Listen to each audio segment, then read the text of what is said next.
Bonjour, c'est Noémie Merlan. Je suis là pour vous parler de mon film Les femmes au balcon qui sort au cinéma le 11 décembre. Et je suis là pour aussi vous parler d'archives de 78 qui parlent du cinéma au féminin. Alors Les femmes au balcon, c'est une comédie horrifique. Et c'est l'histoire de trois femmes, trois amies qui sont à Marseille, qui vivent ensemble. On peut être vraiment nous-mêmes qu'entre nous, non? Et on est en pleine canicule. Et il y a Nicole qui est inspirée par le voisin d'en face dont elle est secrètement amoureuse. Et elle a envie d'écrire une histoire d'amour. Et puis un jour, elle se retrouve à toutes les trois à être invitées chez lui. Et finalement, rien ne se passe comme prévu. Et elle qui voulait écrire une histoire d'amour, elle se retrouve à écrire une histoire d'horreur, mais aussi d'amitié et de libération. L'équipe était essentiellement composée de femmes? Oui. Pourquoi? Sans avoir les mêmes questions. J'avais presque toujours travaillé avec des femmes. Et c'était pas un choix conscient, probablement, c'était ce qui me plaisait le mieux.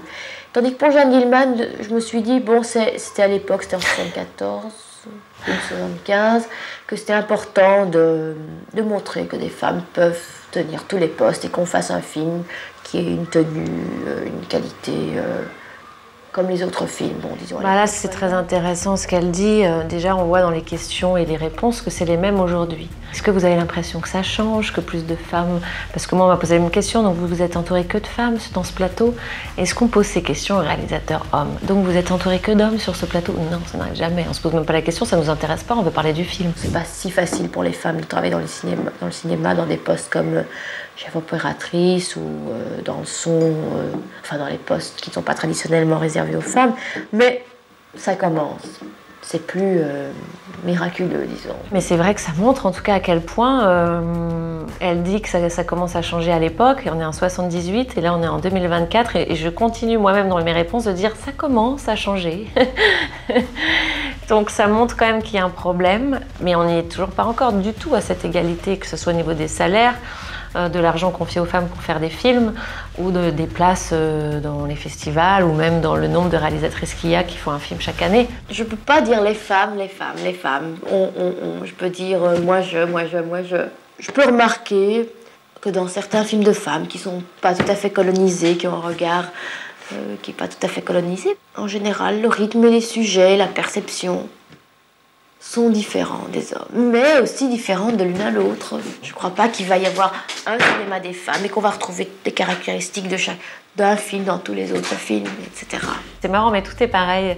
Alors, j'avais même pas vu cette interview, mais elle précise que oui, c'est son regard à elle et que pas toutes les femmes. Donc il y a toujours cette idée, on voit dans la dynamique de penser aux autres, de préciser en effet que toutes les femmes sont différentes, qu'on ne pense pas toutes la même chose et qu'on a forcément une sensibilité différente en tant que colonisée d'une certaine manière, mais qu'on est quand même toutes différentes et c'est aussi bien de le rappeler. Ceci dit, il y a une culture différente forcément parce qu'on a des statuts économiques, sociaux différents. Donc on a un œil de colonisé sur les choses, qui est un œil beaucoup plus subversif, beaucoup plus révolutionnaire. En tout cas, moi je refuse un certain ghetto, ça c'est sûr. Ça m'embête à la longue qu'on me mette toujours dans les machins de femmes et tout, parce que, et je le prouverai, j'ai exactement autant d'ambition que n'importe quel mec, sinon plus. Elle a tout dit en fait. Déjà oui, ça nous emmerde forcément qu'on nous mette dans la catégorie film de femmes, parce que du coup ça devient du particulier, alors que quand c'est un film d'homme, on ne dit pas un film d'homme, tout est général, et pourtant parfois c'est des expériences qu'ils vivent eux. Je parle par exemple des films de guerre, et pour le coup on ne dit pas donc c'est un film d'homme, c'est un film pour les hommes. Non, c'est-à-dire qu'on va aussi les voir ces films, et c'est intéressant pour nous aussi de les voir. Donc ces fameux films de femmes, comme on dit, c'est pas du particulier et ça devrait pas être un film, des films militants. Ce qui est terrible aussi, je pars dans un autre endroit là, mais les violences sexistes et sexuelles, malheureusement, font partie de nos vies de manière assez générale. Ça a gangréné presque toute la société et c'est souvent, pas toujours, mais souvent les femmes qui en payent le prix en premier. Donc forcément, nous, quand on se met à pouvoir enfin parler et à s'exprimer, on va parler de nos vécus. Et dans nos vécus, il y a ces violences. Finalement, le problème n'est pas de parler des femmes ou de parler d'autre chose. C'est qu'un regard de femme, une sensibilité de femme, c'est pas pareil. Les anges et les artistes n'ont pas de sexe. N'empêche que le regard des gens, c'est quelque chose qui est sexué, justement.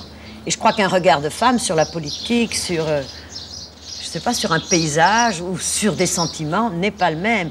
Il devient militant au départ, même pas par volonté, c'est juste parce que on se raconte. Et le fait de se raconter en tant que femme, c'est militant, mais ça devient quand même depuis un peu trop longtemps que c'est militant. C'est fou de voir en fait que tout a déjà été dit, quoi. Et qu'en fait, il faut toujours le répéter, que ça n'est finalement toujours pas entendu, ou très peu.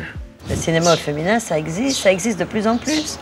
Oui, il y a un phénomène nouveau aussi, c'est les femmes qui s'emparent de la technique. Je vais te dire une chose qui est connue, mais jusque-là, dans les équipes de films, on voyait quand même essentiellement comme femmes la script et la maquilleuse ou la coiffeuse.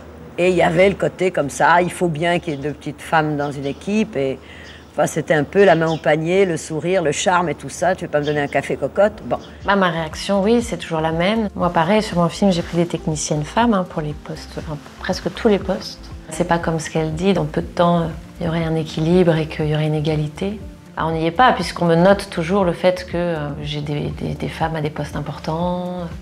Moi-même, je vois bien le nombre de films que je fais. C'est toujours, souvent, la script, la maquilleuse. Moi, au-delà de vouloir rééquilibrer un peu la machine, c'est aussi que je fais un film où on est vraiment dans l'intimité de femmes, en tout cas la première partie du film, et qu'on est souvent, pas toutes, mais dénudées, et que j'avais envie, pour le confort de toutes, qu'on soit entre femmes par rapport à ça, et que filmer l'intimité féminine, forcément, quand il y a des hommes, on agit un petit peu différemment, on n'est pas complètement libéré. Et moi, je voulais des femmes et donc des actrices qui soient complètement libérées. Donc c'est aussi pour ça que j'ai choisi de travailler qu'avec des femmes en tournage.